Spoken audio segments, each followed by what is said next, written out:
and welcome to the DEFCON Warning System Digest. I'm Thomas Lonelywolf, the director of the DEFCON Warning System.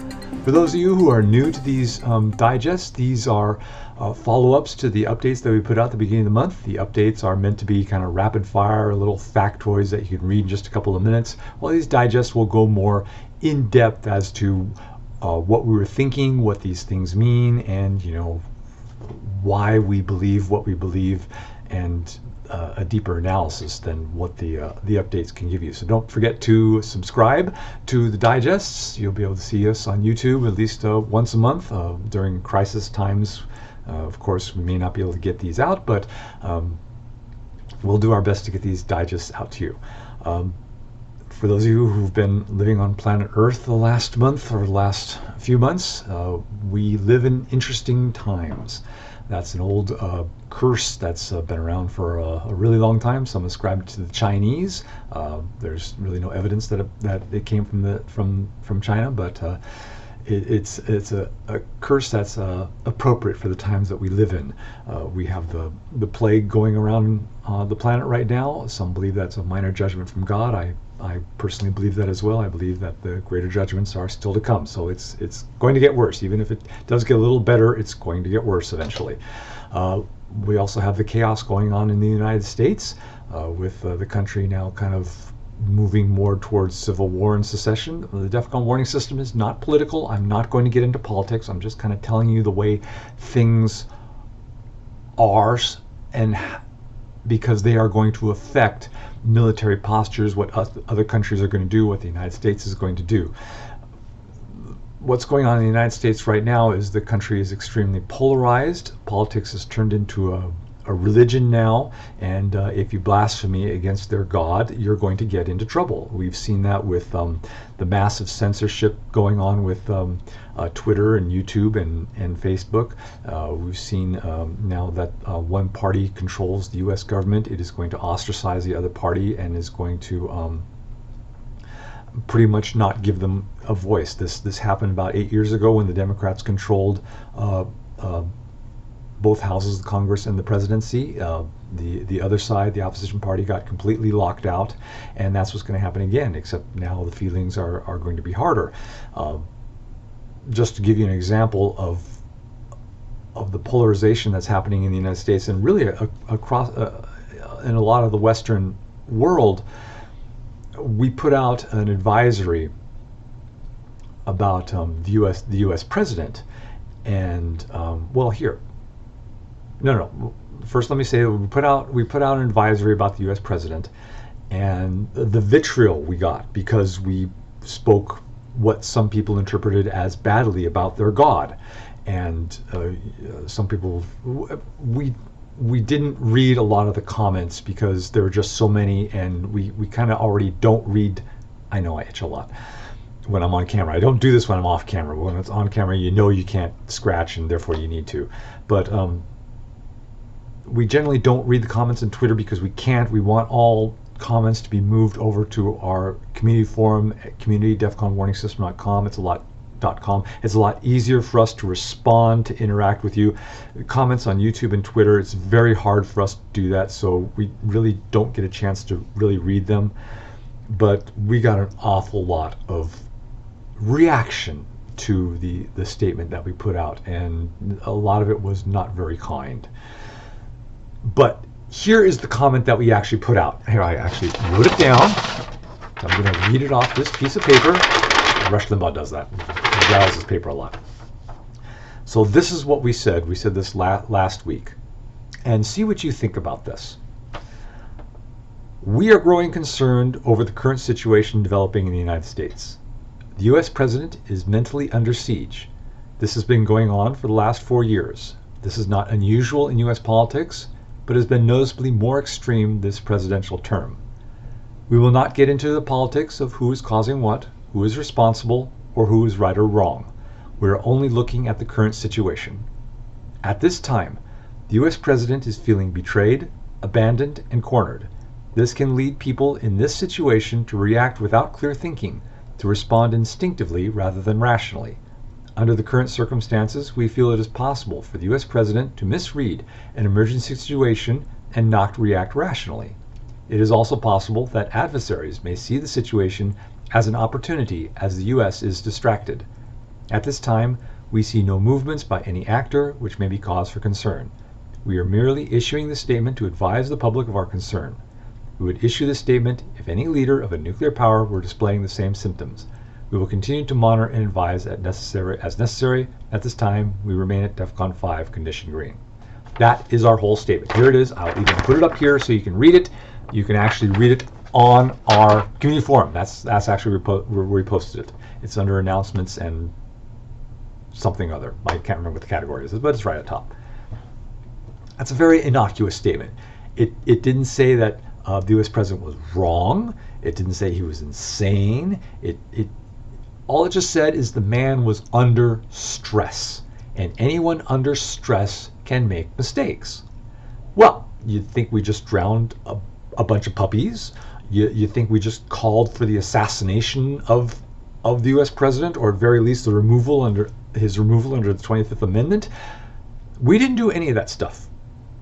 All we did was just issue a very, I don't know what kind of statement it is, a calm, reasoned statement, but people just went nanners over that because bat crap crazy. They went bat crap crazy. Some people went bat crap crazy over that, thinking that we said such horrible things about the U.S. president, and we didn't do that. And that's the level of politics in the United States right now. The interesting thing about the DEFCON warning system is that we have about a 50-50 split between people who believe in liberal politics and people who believe in conservative politics. So when we start talking about Joe Biden, who is a Democrat, who's going to be president in just a few days, we're going to get the same vitriol when we start saying, maybe negative things about him, if there are negative things to say about him. Maybe there are, maybe there aren't. We'll get into that when he becomes president.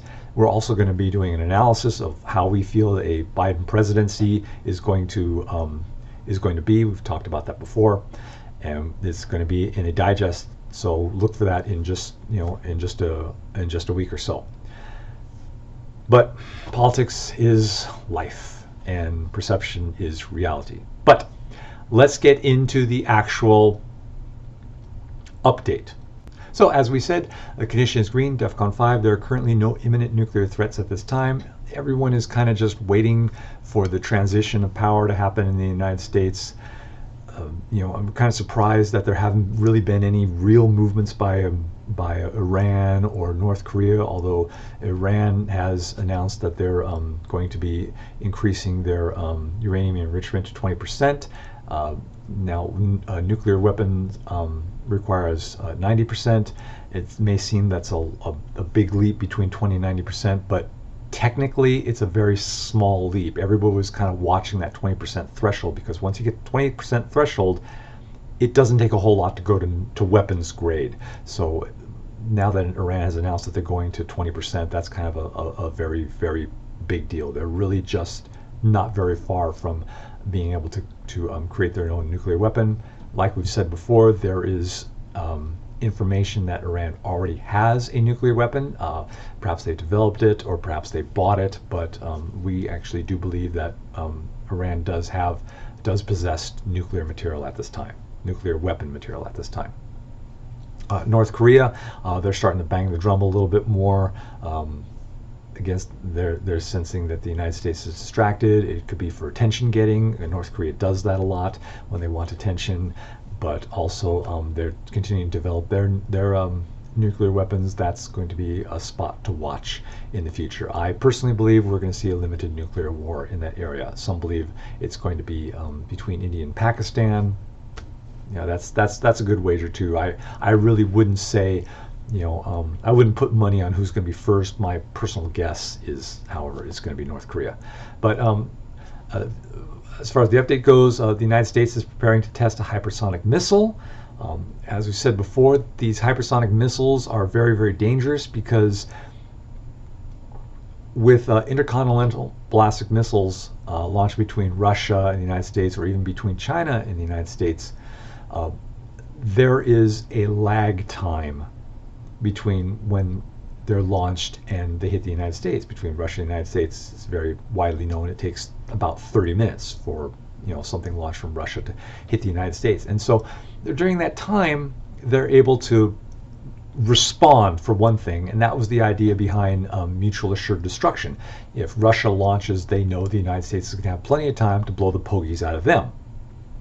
With these hypersonic missiles, these are first strike decapitation missiles. So there's the potential for the enemy not to be able to retaliate. So if Russia has these hypersonic missiles, which they are developing, they have the potential to attack the United States and the United States not be able to attack them back. Now, the United States has a lot of other nuclear weapons available to them, sub-launched, bomber-launched, spread out all over the place. So Russia knows they're going to be retaliated against. But if you can knock out those missile fields, you've knocked out a third of what the United States is able to retaliate with. And so it removes a lot of the danger, especially if Russia were to locate U.S. subs and take them out before they had a chance to launch. Or you also have nuclear blackmail. Russia launches a couple of missiles and blackmails the United States, saying, okay, now we're going to launch a bunch more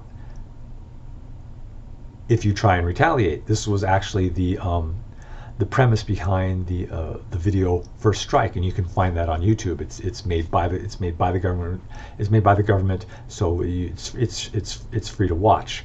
It's actually a propaganda video by this company who wants the government to buy some stuff. So just watch the first part. It's only about 10 minutes long. But so the problem with hypersonic missiles is that they remove some of the threat of being retaliated against. Also, when you start talking about hypersonic medium-range missiles,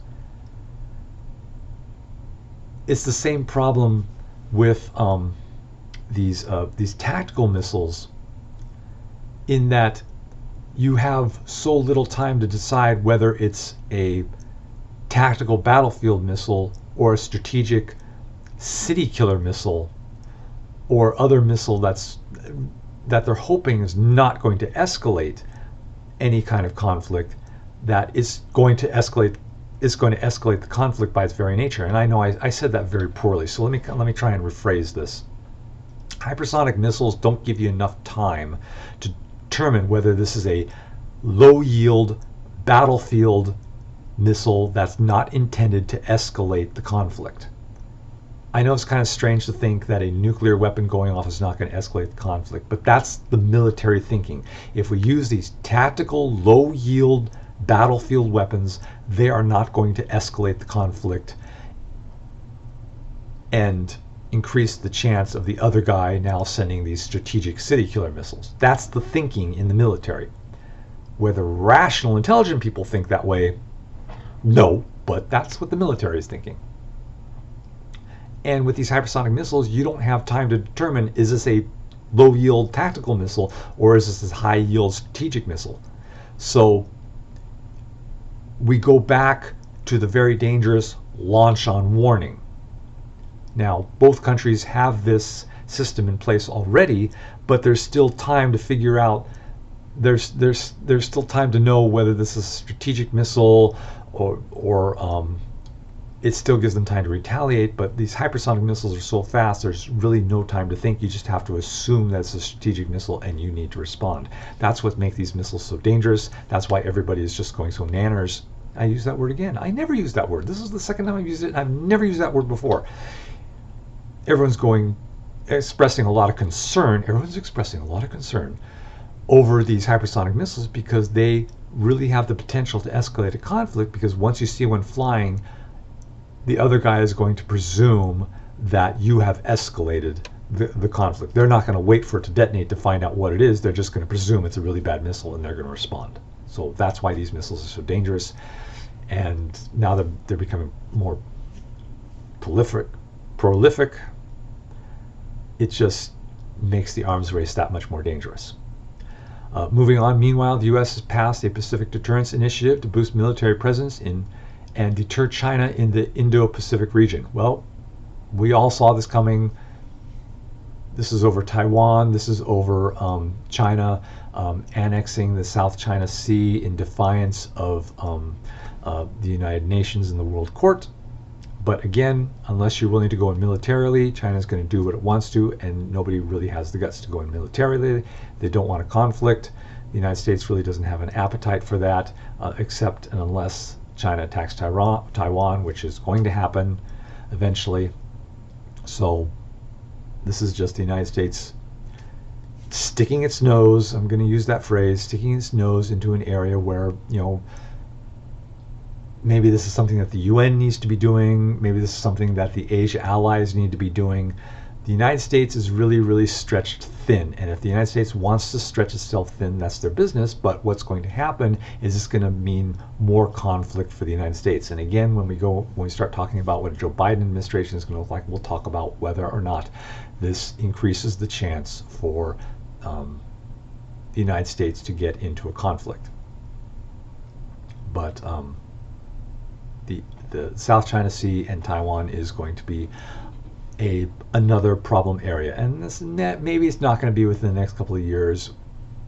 Probably about 10 years down the line, this is something we're going to have to be looking at very, very closely. Maybe not so much. Maybe not so much 10 years. Maybe 5 years down the line. Although I think that's kind of pushing it. I'm not exactly sure. 5 years, but 10 years definitely. I think this is going to be a much more problem area, especially if China attacks Taiwan, or if China tries to expand its presence even further. They certainly are moving into Japanese territory, Vietnam, Philippines. Philippines really kind of is really being careful with how it addresses the situation, because they know China could just stomp them, and Vietnam knows that too, except that Vietnam kind of won a war with China, so they kind of think, at least in an invasion land war, they have the upper hand. This is something that China has to think about when they invade Taiwan as well. China doesn't really do very well in land wars, so again, we go back to the China-India conflict, where it's really kind of more of a stalemate, even though China wants to think that it wins all its conflicts. It really doesn't. So I know I'm kind of rambling. Let me try and focus. Japan has developed missiles capable of striking North Korea, possibly preemptively. These missiles also have the range necessary to defend territory claimed by China. Japan is starting to recognize that it can't rely on the United States, especially as the United States devolves into the chaos that's going on, and it's going to get worse over the next couple of years, like I said before. So let me not go down that road again. But Japan is starting to get more aggressive with its military development, because they know that they have to deal with North Korea. They're going to have to deal with China, and so they're going to want something to hit with.